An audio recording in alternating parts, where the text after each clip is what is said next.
Welcome to the Crime Redefined podcast, produced by Zero Cliff Media. Coming to you from the US Bank Tower, high above downtown Los Angeles. In our podcast, we drill deep into forensics and criminal investigation from the viewpoint of the defense, as well as explore the intersection of the media and the justice system.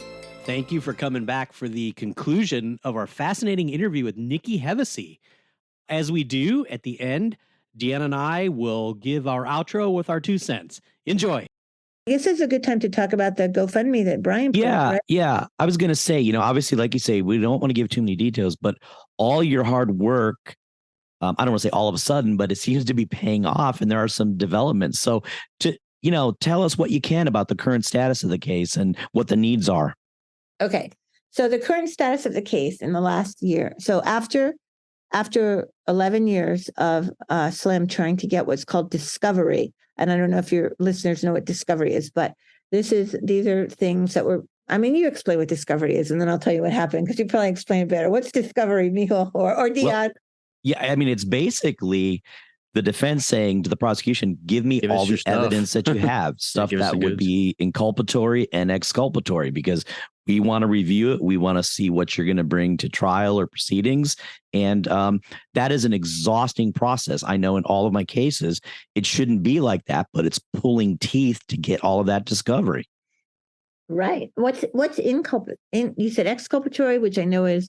obviously, if they wrote a police report and they did scientific stuff and they're charging someone or, convicting him, then it's probably evidence that's inculpatory. In other words, good for the prosecution. But it's also their duty to turn over anything that could be helpful to the defense as well. Oh, okay. So that's exculpatory. This is, on a side note, this is a reoccurring theme that we hear quite a bit, is that the prosecution hides it, the ball, doesn't give it up, slow walks it, and you have no chance as a defendant if you're playing in a court system that are playing by those rules that actually really aren't rules. They're just kind of making them up. So it's really throughout our podcast history and all of our shows, it's really a reoccurring theme. Yeah. And I tell you, I mean, Slim and I are on different viewpoints on this. And I'll answer your question. Of course, being incarcerated and claiming innocence, he is looks like there's a system that somebody was out to get him and all of that. I mean, there was circumstantial evidence that absolutely would be your first instinct, like, oh, well, he must be the one, it was his girlfriend's car that was the murder getaway car, and there were calls on a phone going to the victim, those kinds of things that were exculpatory, that were, what is it? That would, you could use all those to paint the narrative that he did. Yeah. But if you actually look a little deeper and you start looking at things and the things that were unraveling, not so much, and so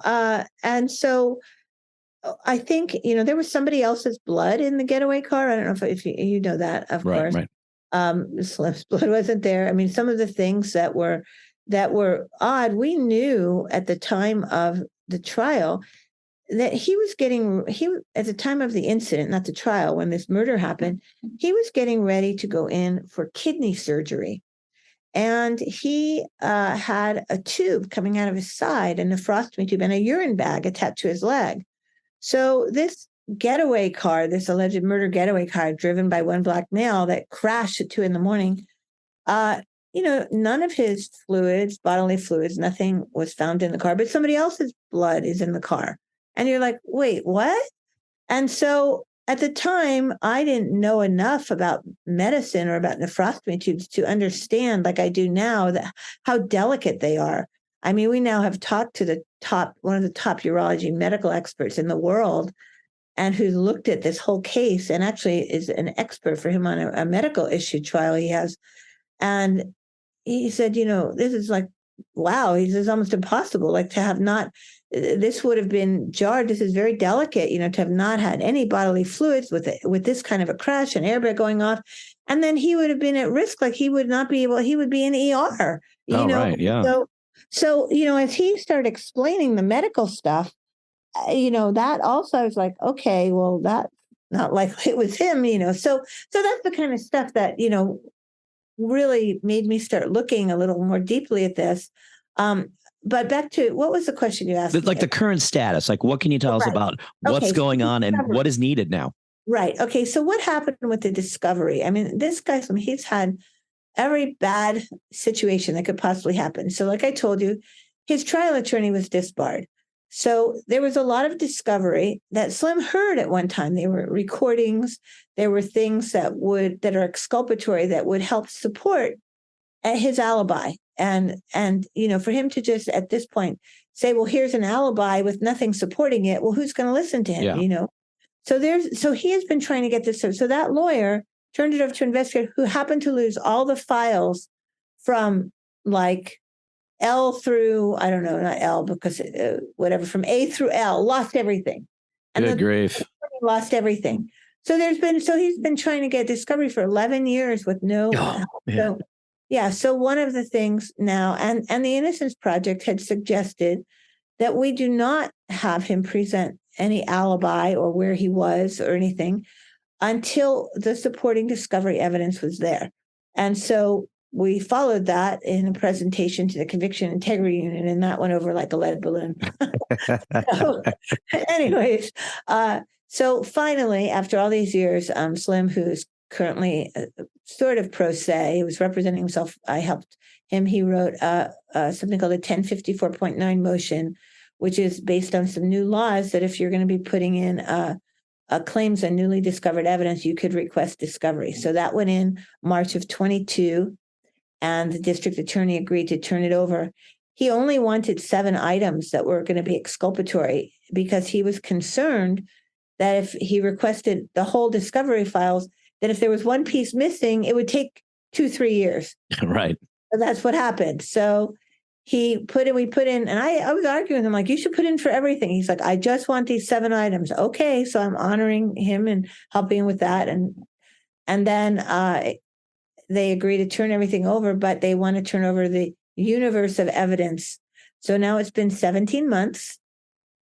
And about a month ago, a lot of things were turned over. And let me say, in defense of the DA that's working on this, he's been extremely helpful, but he wants to be really thorough. And, I can see that. But in being really thorough, that's another 2 years. Slim is waiting in prison. Yeah, that equals slow. Right.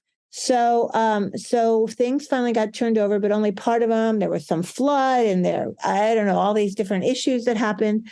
But the items that he needs, except for one of them, were all missing. So there's actually, I believe, a motion in court this morning to get to see if they could prioritize those items and not wait for the whole universe. I don't know what'll happen with that, but that's in motion. Another thing right now, it looks like the DNA.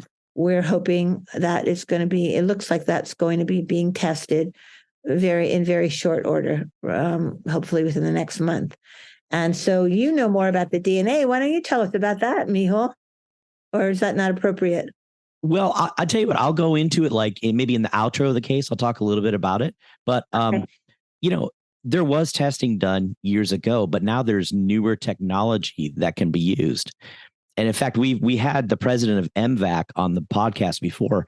So that's one tool that we're definitely looking at using in this case. But of course, not every laboratory has that. So just to kind of give you a segue, there may be some need for funding for the DNA testing in Slim's case. Right. We're pretty sure that the DNA will be approved to get tested. I mean, a judge had ordered to look at that a while ago, and that's kind of coming to a conclusion. But like you said, there are several items, I think 3 at least, that were tested, like an airbag and or things that weren't tested at all. And the one of them, they didn't find DNA, but they didn't use the right the newest equipment. So, right. So we have so there's a lawyer who is specifically who specifically came on to help move the DNA testing through. His name is Brian Vogel, VOGEL. There's a lot of Brian Vogels, but the one that he is in Ventura County. He's Brian A. Vogel. And he, I believe this morning or last night, put up a GoFundMe site. It's called Free Slim Now. And then he needs to raise $25,000 to cover possible expert reviews that he thinks they might require, and the MVAC, the testing of these several items and the cost for a private lab. So that site is up right now.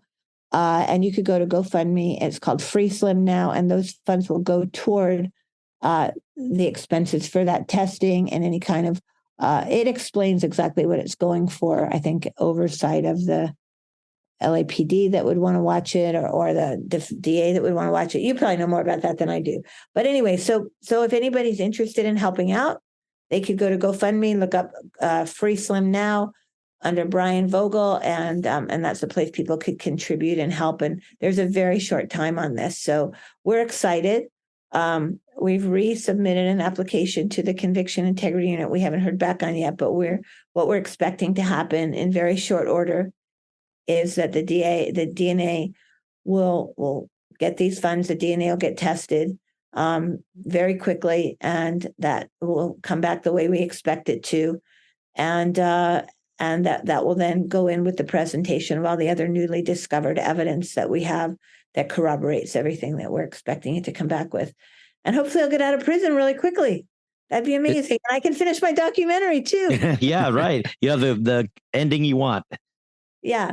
Now, what if it comes back and he's guilty? I mean, I can't imagine at this point with all the evidence we have, but as an objective documentarian, I'm about. You got to tell both sides of the story, right? I'm looking at the truth, and what I was going to say is Slim and I disagree on this. He believes that he was set up with the LAPD.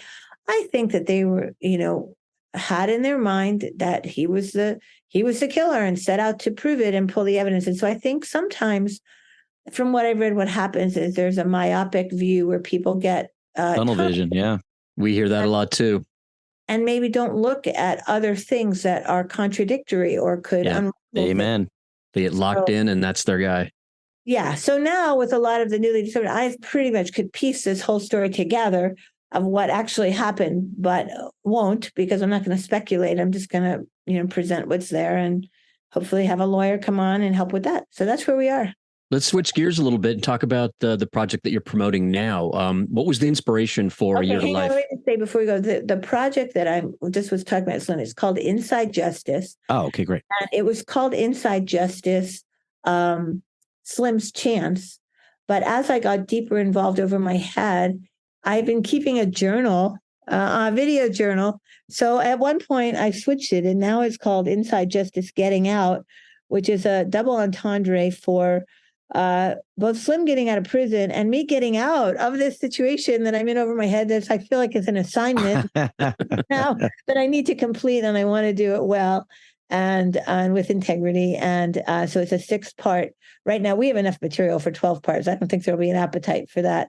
So we have been we're looking for funds to complete that because I think at this point we've filmed so much of it. We want to complete it and kind of go in the back door internationally, as opposed to just repitch it to like an ID or AE where they'll take it over. So we're we're looking at all options right now, but that we are in discussions with some international large companies, and we would look at partnering with a co-pro to help fund the completion of it and then get it distributed internationally and then come back to the U.S. So that's what we're looking at with that. And we'll see how it pans out. And anybody wants information about that can reach me through you, whatever. We're happy to provide whatever is ethical and appropriate. Great. So now let's get to your new project. What was the inspiration for A Year to Life? Okay, so all of these projects that came out of this, right? So I've been a regular attender now for many years at Ceasefire of Southern California, and also go to a lot of other different events and things that are happening in the community. So, like I said, have strong relationships in South LA, some in East LA. And so I had heard this story during COVID from one of the intervention guys, and I won't go into who it's about or how I heard it, but it did relate to Slim a little bit, but it's not directly related. Interesting. I'd heard this story. Well, actually, I can just tell you that when I was in court, there was only one person who got up on the defense as a character witness. And this is somebody I'd known for years, a family man. He's been working with youth since like 1984. And of course, the prosecution ripped this guy apart because of his moniker that he uses, which I won't say. And they were like, "Oh, what are you stealing again? What are you stealing? Whatever."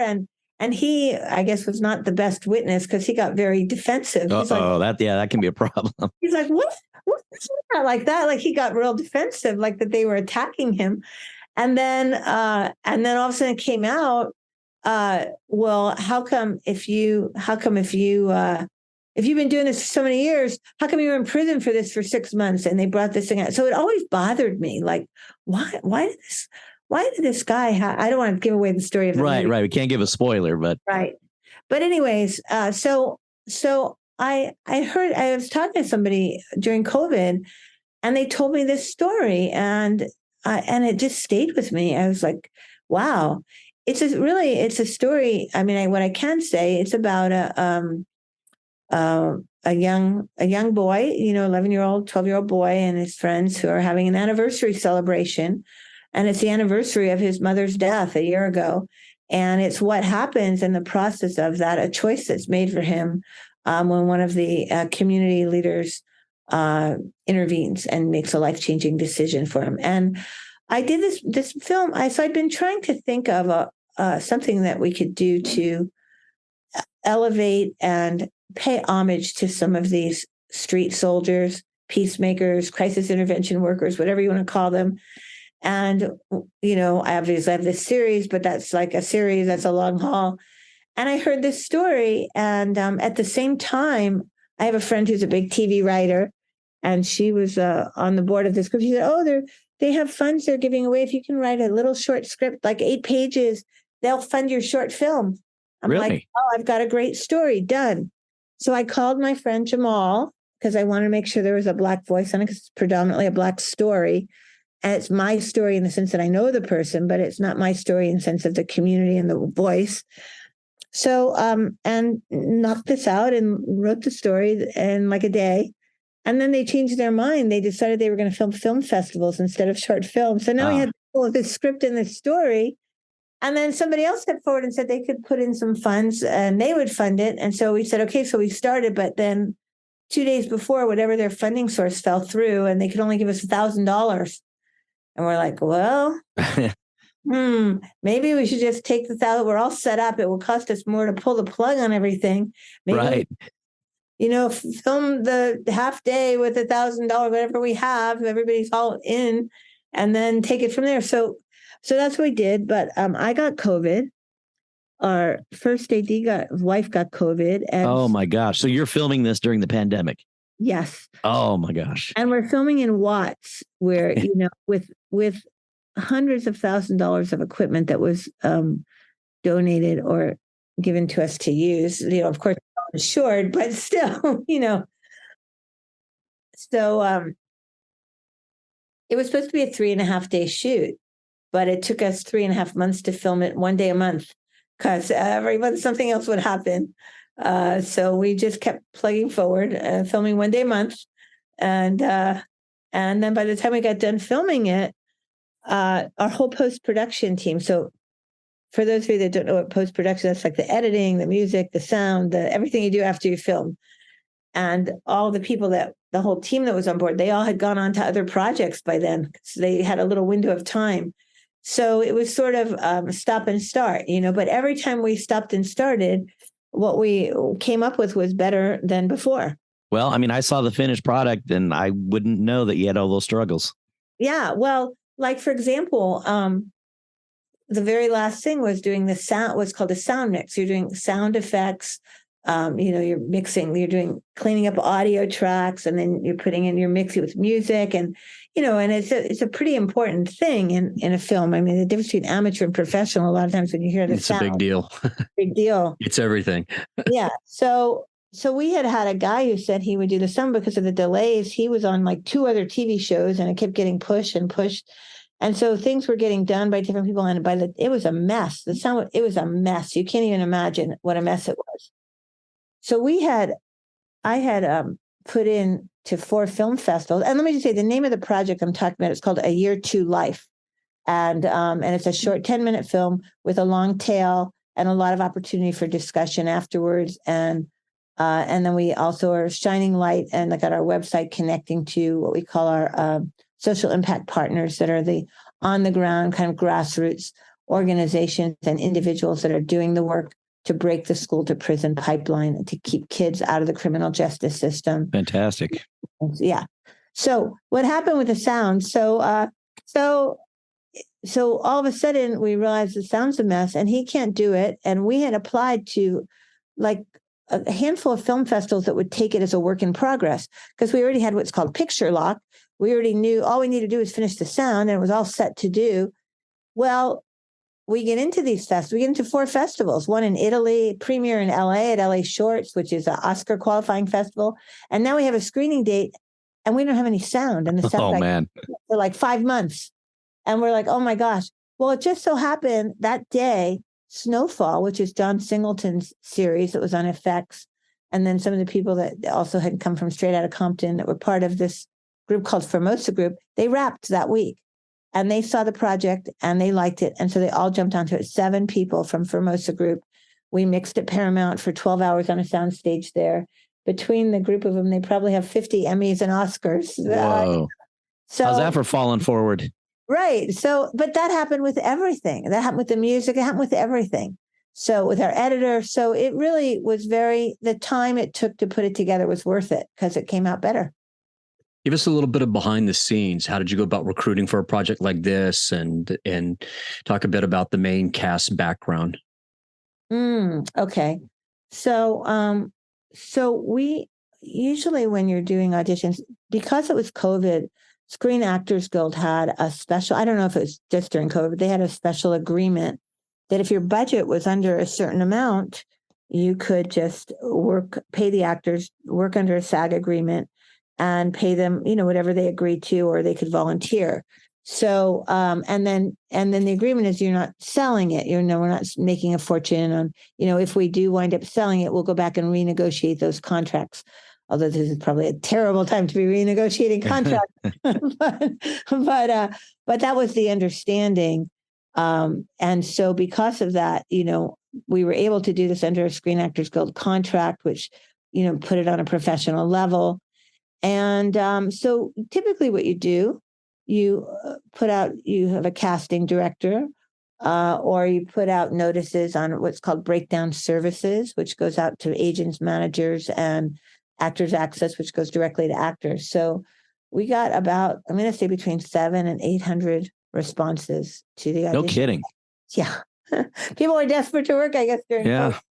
But maybe the one-line description also of it, and so it was, and I'm, because of my background, I've taught acting, taught directing, universities, and, studied, and, I'm pretty good at, I could read a resume and 90% sure almost cast from a resume based on, the training, the roles they've done, the level of the roles, the places, all of that. So the selection going through the resumes, by the time we honed it down to 40 people, they were all fantastic. And so it was a very tough decision when we did the auditions, and they were all great. And, we went out after and we're like, oh my gosh, who are we going to cast? But Lazarus seemed to have the right balance, of sort of heart and edge. And he's our main actor, Lazarus Guidry. He plays the interventionist, and, he's done a lot. He used to be a rapper. He actually did the music score for Sharon Stone's Alpha Dogs we didn't know this at the time.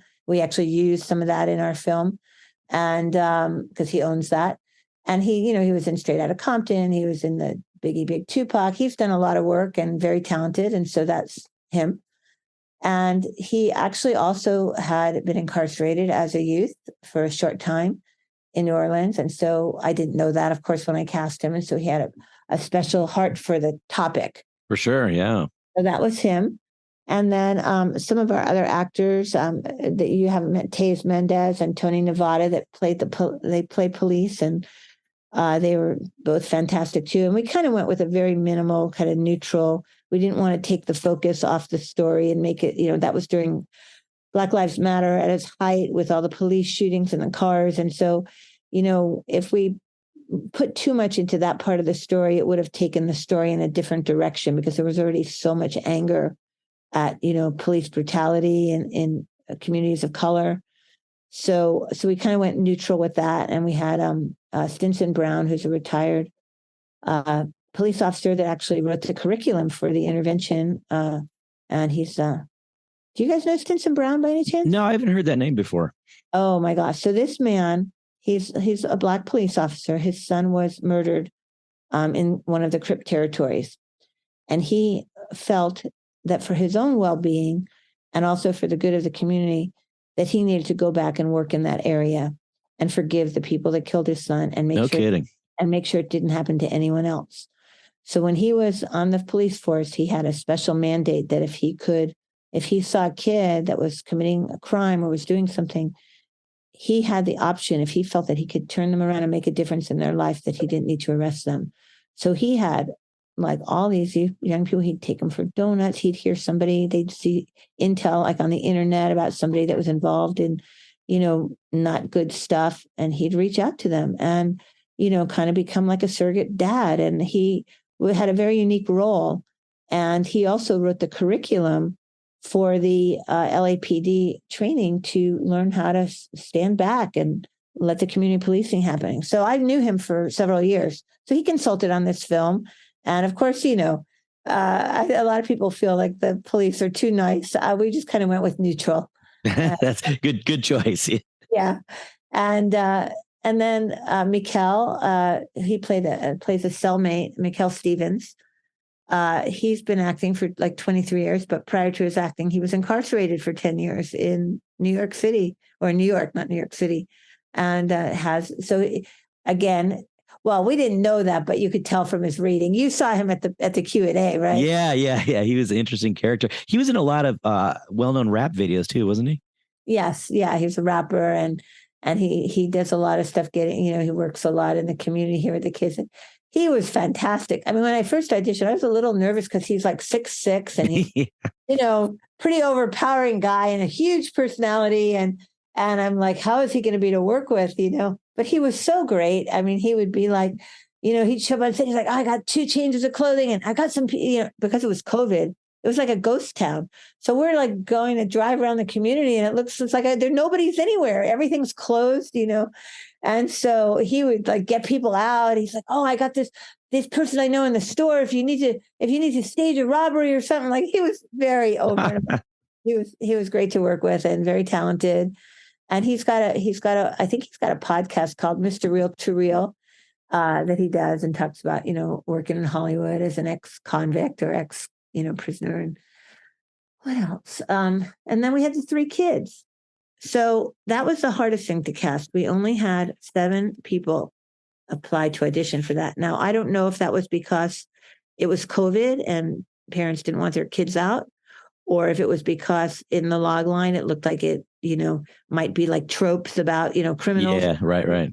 And maybe that's why, because we couldn't really tell the whole story. It's definitely a twist on those tropes. But we had 7 kids and they kind of fell into 2 categories. They were either very Disney and did not. That won't work. Yeah. Look like they grew up in Watts, or some of the kids in Watts, they were great, but they couldn't act, and so it was really a challenge. And so we got the kids cast at the kind of toward the end, and we prayed a lot, we auditioned a lot, we made a lot of calls to every casting director. But the funny story, I don't know if I told you this or not, that we have 3 young people and they're all 11, 12 years old. One of them came out from New York, noble-witted. He was having his 13th birthday. And so for his 13th birthday present, his mom flew him from New York to do this film. He's just entering into the Performing Arts High School in New York, and he's an accomplished musician. And his last 2 films were at Sundance. And, so he really wants to be an actor. He's a young man. And we had a lot of time pressure because we're like, should we take an actor from New York? We're gonna have to film this in this time period and get him back to the airport, But so that was him. But the middle kid, did I tell you about him? Not yet. Okay, so we had 3 kids. So one was noble-witted, who played the lead boy, Whizzer, And then the other one, I'll tell you, the second one was a blonde-haired young man who had a super interesting look. He's Black, but he's blonde, curly locks, and just had such an interesting look. And he's really an influencer. His name is Tony Jordan, and he and his brother have a book called oh gosh, you can look them up at the Jordan Brothers with an A or I. He's like an influencer with hundreds of thousands of followers, and this book they come out. He's very involved in community activity with literacy with young people, and he was I think 11 or 12 when we filmed it. And then the third one, he's kind of the instigator. And then the third kid, this is the one I haven't told you about. He played Little Bumpy. He was the one with the blue sweatshirt. And he, on his resume, said he was 35 years old. And I'm like, what? Now realize I'm doing auditions on Zoom because it's COVID. So I'm not seeing these people in person. On Zoom, he looked and sounded 12.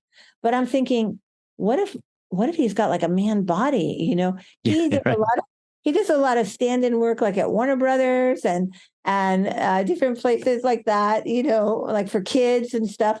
And I thought, what if he has like a man body when I see him? So so I'm trying to be really diplomatic. And I said, well, and he gave me permission to talk about this. So I said, well, do you want me to meet you at Starbucks and I could buy you like a latte or something? He's like, yeah. So I go downtown. He lives near downtown, and he dresses very conservatively. So he's got like loafers. He dresses like an older man. Mm-hmm.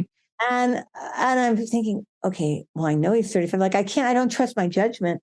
So while I'm buying him the Starbucks, I'm in the Starbucks and there's a line of people. And I'm saying, excuse me, how old does that kid sitting outside look to you? And everybody's like, oh, I don't know, 11, 13, 12. So after like 5 people, I'm like, okay, we're good. Yeah. So but then when we got on the set, we filmed at Ted Watkins Park in Watts. And when we got on the set, I wasn't really paying attention. He's like crossing the street. I think he took a train there. And so I wasn't really, I'm busy directing. And the parents of the other 2 kids called me over one day at lunch and they said, could we talk to you a minute? I'm like, sure. They said, we're really concerned about Nicholas and where his guardian is. And I'm like, wait, what? They're like, well, he is like crossing the street by himself. And, where's his guardian? And I'm like, oh my gosh, they're going to call Child Protective Services on me. So I told them, I said, oh no, he's actually over 18. They're like, no way. I didn't tell him he was 35. And he's 38 now and still looks 37. He still looks like he's 12. Oh, I'm jealous. So that's the story with him. And then we only had one other person we had I can talk about. Her name was Barbara Roberts. She's a wonderful seasoned stage actress, and she's also very involved in a lot of community activities with Black Lives Matter and dealing with education and arts. And so we worked together at the Mark Taper Forum when they used to have their New Works Festival many years ago. And I just knew she was really talented. She had this great look. And I was looking for somebody to sort of personify a real life woman. Her name is Lita Heron. Do you know who she is? No, I don't. She's like the mom of the neighborhood. She started seeing what was happening in her neighborhood, and she just said, we're going to get involved. She had a radio talk show for many years called Gang Nation, I think. Oh, interesting. Where she talks about gang intervention. Yeah. And she is like a no nonsense, like, she's like the mom of the neighborhood, talking to the kids and stopping stuff from happening and supporting victims of violence. And when I first met her, she kind of hated me. She was really, she was on the board of CSAR, and I came and I think she saw me as like an intruder and outside, right. kind of rude to me. But then over the months, she came over and she said, you know what? I like you. She goes, I'm sorry. I've been so rude. I'm so sorry. And we became friends, and to this day, and I just have a tremendous amount of respect for her. And so I was looking to personify that. So Barbara Roberts, she only has one line, but she's memorable, right? The woman in the park. You're right. And so I wanted Lita to do it, but she wouldn't act unless we shot it in the park behind her backyard, and it was too small. So I cast Barbara, and that kind of rounds out our cast. Is there and the guard, our guard, saw him. He did King Lear at A Noise Within, and he's a wonderful classically trained actor. And we also had like I don't know, 100 people show up for the role of the guard. And, this is a small film, so all the roles are small. But when you have really strong actors in small roles, it makes a difference. Don't Absolutely. You think? Yeah. Yeah, because they each hold their own and they bring something to the table. And so Christopher Franciosa, he's a great actor, and I was happy he was willing to do this. Well, Nikki, we have covered a lot of ground today, and I know that we've kept you a little bit long, but if you can hang in there, we just got a few more questions for you. Okay. And I want to just change gears a little bit. And this is more of a global general question for you. Okay, wait, before we do, can I just do a pitch? Okay, so A Year to Life is showing in festivals right now. We premiered in the US at LA Shorts Film Festival in July, which, like I said, is an Oscar-calling festival. And we have 2 more LA screenings coming up at 2 festivals. One of them is on September 11th. Is it okay to me to do this pitch right now? Yeah, go for it. We're also going to do that as well. We'll take care of you, okay. but go for it. Okay, well, one's on September 11th at 2023 at, I think it's called Miracle Makers Film Festival at NoHo Regal Cinemas. It's on Monday at 5:00. Is that Glendale? Huh? No, that's Glendale? Burbank. It's in North Hollywood. North Hollywood, not Burbank. It's in North Hollywood. It's the new Regal Cinemas in North Hollywood. And you can look up tickets online at our website, which is ayeartolife.com. And you get tickets. It goes for the whole block. And it's really fun because they have all these back-to-back films. And then the other one, which is kind of a big deal, which is very, I would say, a concierge style, is called, this one is NoHo Cinefest Film Festival, but it's in Glendale. Oh, okay. That's the one I'm thinking of. Yeah, because the theater is closing down. NoHo, we hear allegedly, and they want to chance it happen during the festival. So it's at the Look Theaters in Glendale. It's at a really high, and they have a couple of theaters there they're using. It's a weekend event. It's the 29th of September, also at 5 p.m., which is a Friday night. And they're going to have a lot of activities going on there as well. So both of those, you could go on our website at ayeartolife.com and get the information. And then if any of your listeners are in the UK, we're premiering September 10th in London, Bristol, and Birmingham at the same time, concurrently in 3 cities. And that's at 3:00 Sunday, the 10th in London. And it's a big deal festival called I Will Tell. And then after September, we go on to a screen in New York City and Washington, D.C., and then in Miami. And then after that, we'll see what happens. Wow, impressive. Congratulations. Yeah, it's exciting. Yeah, we've had a lot of good things. We just won the Black August Film Festival and got a recognition from the Senate for the film for a contribution to social issues, which was really an honor. And where else were we? We were at a Greenwood Film Festival in Tulsa, Oklahoma, the home of Black Wall Street, last month. And so that's it. So we're getting a lot of great response, and we're just doing the festival circuit. And then when we're done with that, we're hoping to be able to offer this for community screenings for free, to have discussions with the interventionists. Oh, perfect. Yeah, that'd be a great tool.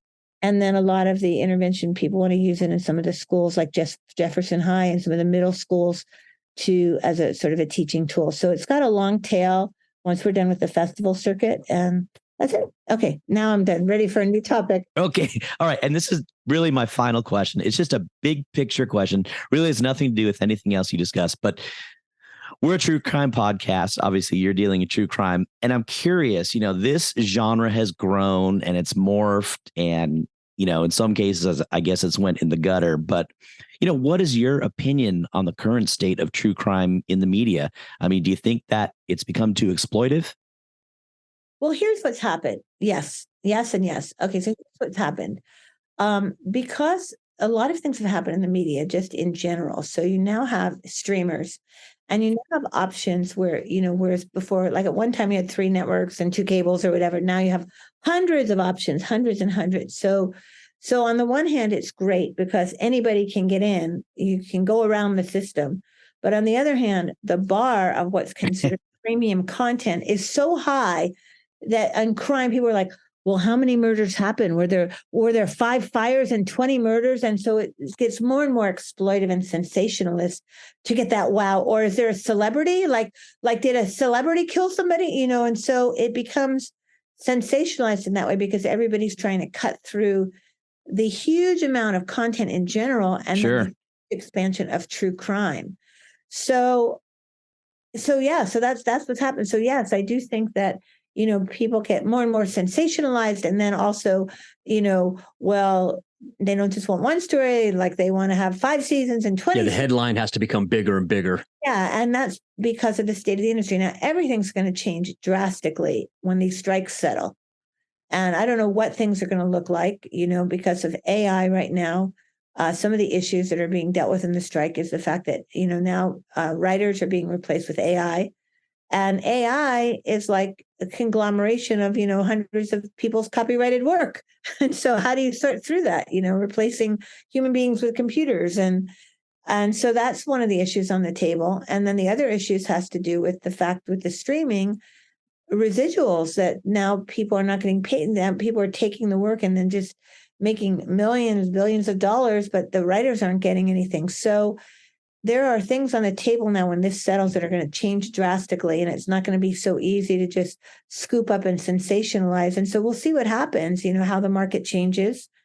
The last writer's strike is what gave way to reality TV because they couldn't do scripted, so we started doing unscripted. So I'm sure something will change significantly. And I think with the crime stuff, I think what's unique about the Inside Justice, I think is, I think because it's so story driven and it also has a social conscious element to it. There's a social consciousness that it sets it apart, but not everybody wants that. Some people just want like blood and gore and guts, so it's finding the right home and the right audience, and it takes a little work sometimes. Yep, that's right. Nikki, thank you so much for taking us on this fascinating journey. And we hope that you'll come back and share your next project and all the details behind it with us. Yeah, thank you so much. All right. I can't start this segment, or analysis here without busting your chops first. First, I want to hear about the new Mehul Anjaria Denny's speaking tour. Oh, why did I? Is McDonald's and Burger King? Is that the next? Let me explain, if I may. I'm sorry, but the visual imagery of that is just. I just see waitresses dipping into the table and who had the grand slam and you moves over Miami. Exactly.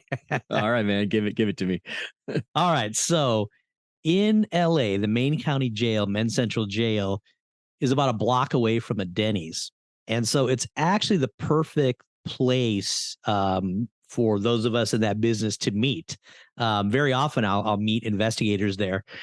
And that's exactly what this was. This was a group of investigators that would meet on a monthly basis just to talk about, what's going on in the justice system. And they would have guest speakers. So on that day, and we're talking, I want to say about damn near 10 years ago, Dion, probably 2014, I was talking to the investigators about DNA. And Nikki was in the audience. Oh, you're kidding. That's a good story. Is the first of all, it's great inside information that there's a Denny's across the street. Is it still there today? It is, absolutely. You need to set up a conference room just around those types of meetings. Well, yeah, it's sort of what we had. You know how some restaurants have like a back room? I mean, even Denny's had like a large room that was just cordoned up. Nice, so it's good to hear that. It's a little bit more glamorous than it sounds, I guess.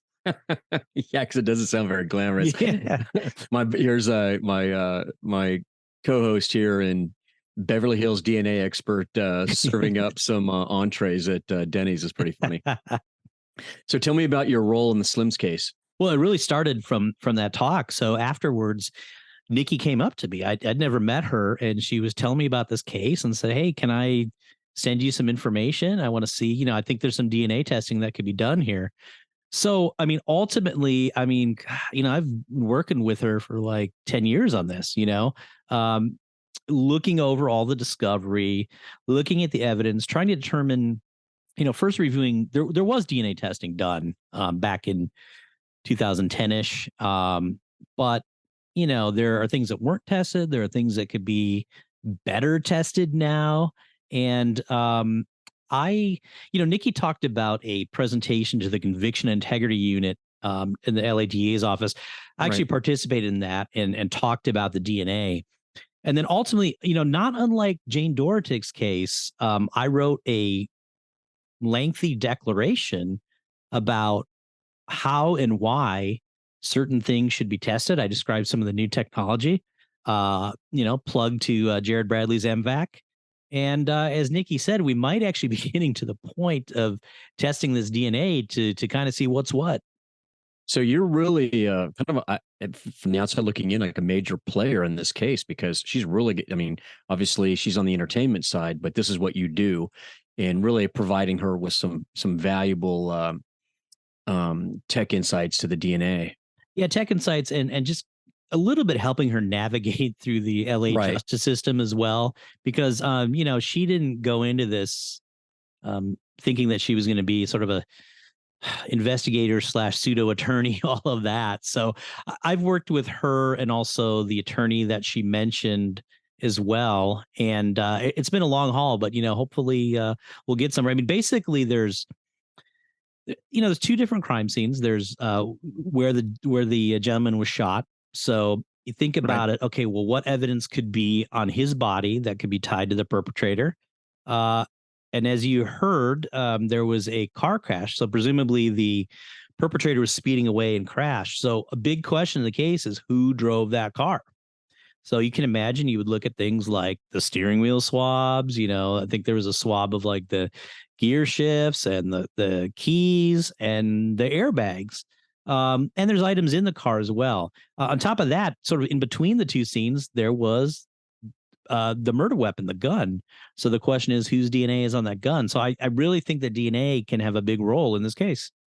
Yeah, absolutely. It definitely sounds like it will have a huge impact, and along with the work and the insights that you're giving into all the I guess there's just kind of DNA everywhere in this case. I thought our interview with her was really interesting. I'm always curious to get people that are kind of new. She's not really new, but their take on the justice system. Right, we've been kind of doing this. You've obviously been doing it for years, and it's really interesting to hear someone else's opinion on it. But I was also really impressed on how now, she's been doing this for quite a while, she sounds like an expert. I mean, she really knows the stuff. She knows all the players, and I was really impressed by all that. Yeah, I mean, she's a quick study, and this is another example of boy, if you're wrongfully convicted, if you don't have that advocate, you're sunk, because she was inspired to sort of take up the mantle here and make this happen. And a lot of times it's kind of been all her, even though she's not an investigator, she's not an attorney. She's the one who's leaning on people. And, she found me, and she's seen this through to the end because now she's so invested and she's seen a lot of the discovery. And, in her eyes, she looks at this and is like, well, what the heck is going on here? This doesn't look right. She trusts her instincts. She's well-traveled. And she just knew, and all that just said, hey, something's not right here. And, I'll follow the facts where they go, but my instincts tell me that this isn't the right outcome. Yeah. And then I think even just because she's in the entertainment business and she's interviewed a lot, she said she interviewed George Gascon. She's interviewed detectives. So, she's gotten sort of the deep inside on the justice system from all ends. And like she said, she's at the end of the day, she's a documentarian. So she's just kind of chronicling what happens here. But of course, in her mind, it looks like there are things that, big surprise, weren't investigated properly in the first place. So yeah, shocking. Yeah, as we all say, well, at least do the investigation. It comes out as it comes out. So, hopefully we'll be to the point where we can do DNA pretty soon and get some answers and see what Slim's fate will be. Let's do a really good job of kind of plugging her project. I'd say she did a pretty good job of plugging A Year to Life, but let's just summarize. So everyone go check out ayeartolife.com. That's ayeartolife.com to learn more about this incredible film and its upcoming screenings. Also, Nikki mentioned a GoFundMe for Slim, but apparently that's no longer active. So if you want to contribute to Slim's expenses for DNA testing, etc., the best way to do that is email slimfund@gmail.com. That's slimfund@gmail.com. Yeah, and I would add also, just if before donating, if you had any questions about the case or the evidence, send them to that email address. Yeah, and definitely. You'll get an answer. Mehul, I trust that you really enjoyed this intense 2-part episode. Please check us out at crimeredefined.com. It's a brand new website for us, and we really appreciate all your support. Thank you for listening to the Crime Redefined podcast. Like us on Facebook and follow us on Twitter at Crime Redefined. Please send us your comments and questions and join us for the next episode.